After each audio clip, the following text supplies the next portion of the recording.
Disclaimer, I do not dislike CinemaSins, and that is not a lie. For my next Everything Wrong with CinemaSins video, I'm going to be seeing the video on migration, and I'd like to give thanks and indications to Brighton White and Pibby Crossing for requesting this video. Enjoy, everyone. Zoomcast. Like in a few other videos, you don't send the logo links here, but it's still another case of you choosing to send logos regardless. And now for a bedtime story. What is it with animated films always starting by using narration to construct themselves as some sort of fairy tale book fable? Snow White was 87 years ago, f***ers. Learn a new trick. But this isn't narration. It's Mac telling his kids a story to scare them into never leaving their home pond. They were eager to discover what lay beyond their cozy little pond. Come on, let's have a look. But Daddy says it's dangerous to leave the pond. This opening of a dad trying to scare his kids into not exploring the rest of the world is so Finding Nemo that its clear illumination has stopped caring about how transparent their thematic plagiarism is. But this isn't the same as Finding Nemo. In Finding Nemo, Marlin was overprotective of Nemo due to the death of Coral and the 399 eggs, and Marlin traveled across the ocean with Dory to find and save Nemo after he was caught by Dr. Sherman. Whereas in this movie, Mac is happy in the pond and doesn't want to leave, and he later changes his mind due to Uncle Dan's loneliness. Oh, Dax, don't worry. It's going to be okay. Thing Kristen Bell said to her boyfriend after the early box office returns for Forgetting Sarah Marshall came in somehow makes its way into the script. Firstly, the its shouldn't have an apostrophe there. Secondly, Jeremy says something random cliche. This is not how frogs work. Taking an animated movie seriously, even though it's not meant to be taken seriously, cliche. Risking injury by doing this unnecessary close-range flyby like you're a bunch of Top Gun mallard dicks. Arbitrary movie reference. They seem so mysterious and exotic. No duck will acknowledge that this adventure is kicked off by the fetishization of the unknown. Yeah, and every movie needs something to kick off its plot, otherwise there wouldn't be a movie at all. What the kind of ducks are in this flock anyway? I did a single Google search, and I think that makes me an expert enough to say that there is no species of duck that has hummingbird-type coloring like this over this much of their body. Plus, don't duck species usually have different feather coloring for the males and the females of the species? I'm just saying Daddy Mac may be right not to trust this crew. They look suspiciously like they've been made up by an overeager animation team rather than crafted by natural selection. You're correct that this species of ducks doesn't actually exist, but what you don't know is that they were a design choice for this movie. So to make things fair, I won't add a sin or remove one. I'm so sorry you can't have babies with her. This infertility C-plot will be completely abandoned. But Dax does see Kim again in Jamaica at the end of the movie, and Gwen yet again teases him about it, so... And you'll end up just like me. Happy. Yeah. Healthy. Yeah. And totally alone. And this realization is all Mac needs to completely change a core element of his personality. The problem is the movie hasn't told us why Mac developed his agoraphobic tendencies to begin with. So this change of heart means absolutely nothing except plot can start plotting now. Well, Mac's fears come from him being afraid of the unknown dangers that the world holds, so his change of heart here shows that he should give migration a chance before it's too late and he ends up being alone like Uncle Dan. For our big, super fun family migration. More like a big super fun family roll credits. But this is a movie about ducks traveling, so I feel like it'd be hard for the characters to avoid saying migration. Sorry, movie, I can't focus on whatever bullshit you want me to hear right now because I've become totally distracted by these ducks occasionally having teeth. I'm pretty sure ducks don't have big human pearly whites under those bills. Well, I'm even more sure they don't appear and disappear will. Now all I can think about is ducks with retractable human teeth, and it's all your fault, movie. So, a duck being able to talk like a human is fine, but said duck having teeth like a human is going too far. Gotcha.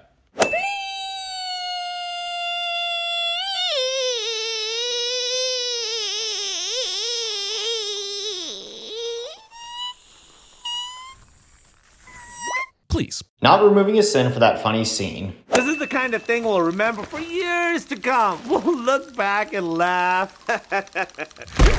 And now, as if on cue, an animal that is usually a predator encounters our travelers, but will not end up eating them, but instead will chant at a support group, "Ducks are friends, not food." Okay, fine, I made up that last part, but the fact that you believe me for a second tells you all you need to know about this cut and paste endeavor. Or maybe we didn't believe you since this movie isn't a copy of Finding Nemo. But maybe herons are not good enough for you? Mallards? No, of course not. We're happy to stay. Teaching your kids how to properly be pressured into an uncomfortable situation. Well, since the mallards are afraid they'll be eaten, they're trying to be as nice as possible to the herons, even though they won't actually be eaten. Also, you capitalized herons in the middle of this sentence here. What do? Rip you apart, then eat you? Nope, if they can, they usually just swallow you whole. Because of your question, I just accidentally watched a heron absolutely snarf an entire duckling, and honestly, this movie will want us to eventually believe that Mac was wrong to want to stay home and be safe, but he was not. Capitalizing heron again in the middle of this sentence here. Sleep tight, Don't let the bedbugs bite. Great, now I have to figure out where these two herons get their lantern oil to keep this lantern in use. But like I've said before, that's just extra information that the movie doesn't need to take time out to explain to us, so... He was about to gulp you in one bite. That's right, catfish also eat ducks whole. And I once again accidentally myself into a video proving it.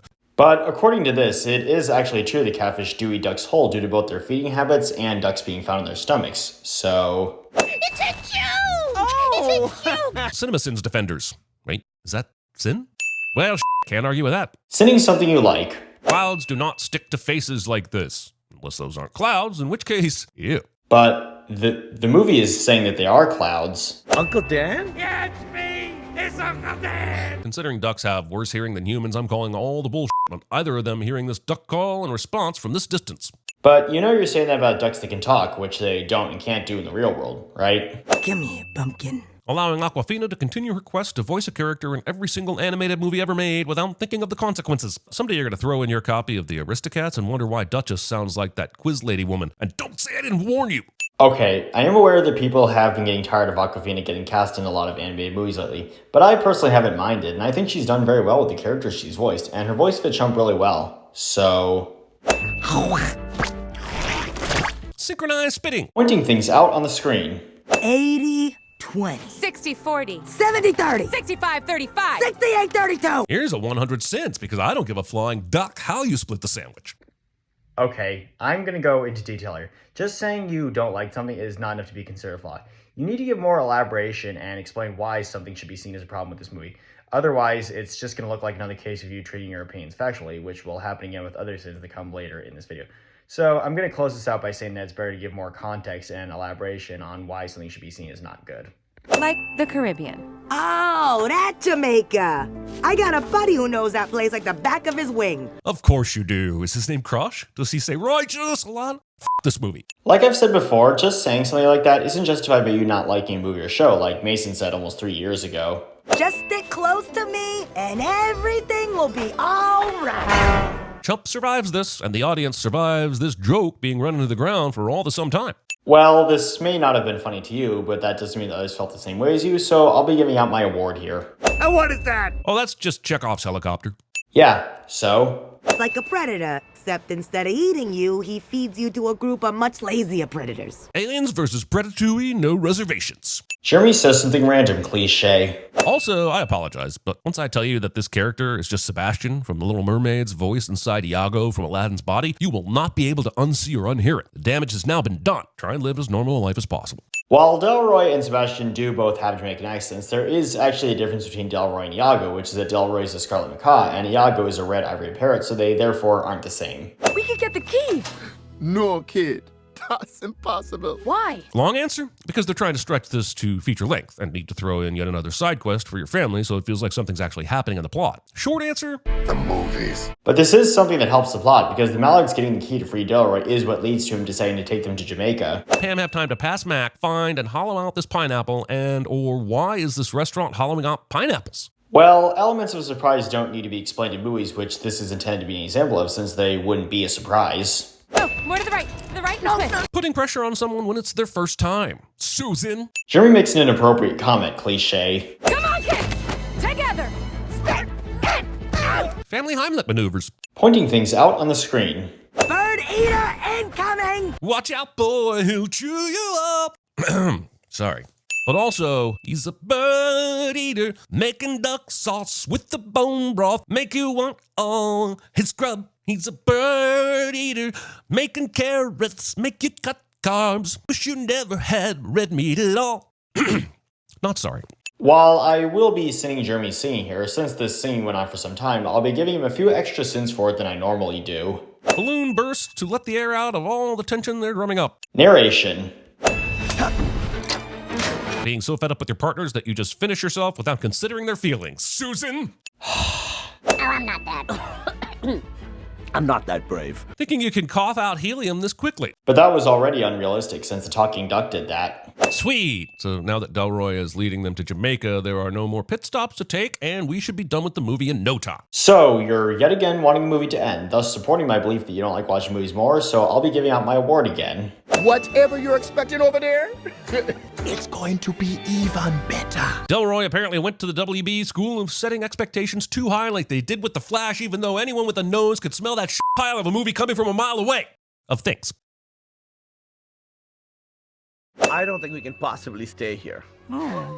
Without having the best time of our lives. Dads. Sinning a dad for trying to make his family happy. Ow! Uncle Dan! Where the f*** are all these shovels coming from? Maybe hammer space?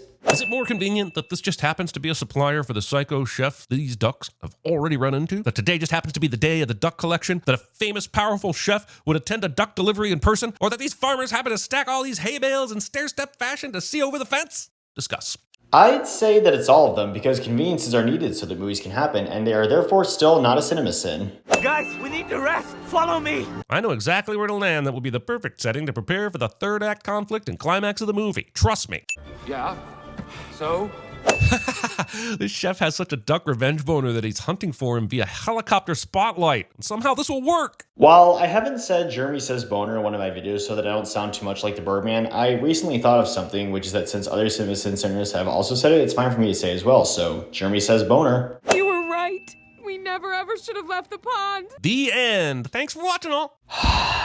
So Psycho Chef and the caged ducks fall out of the helicopter and the net falls out after them. And then I think I'm supposed to believe that the net independently captures the chef somehow while Mac also grabs the chef's ponytail with his webbed foot. Do I have that right? Yeah. Ducks do not produce tears. They just don't have the proper duck ducts. Goose. But again, these aren't real ducks, so... This bullshit. No, it isn't!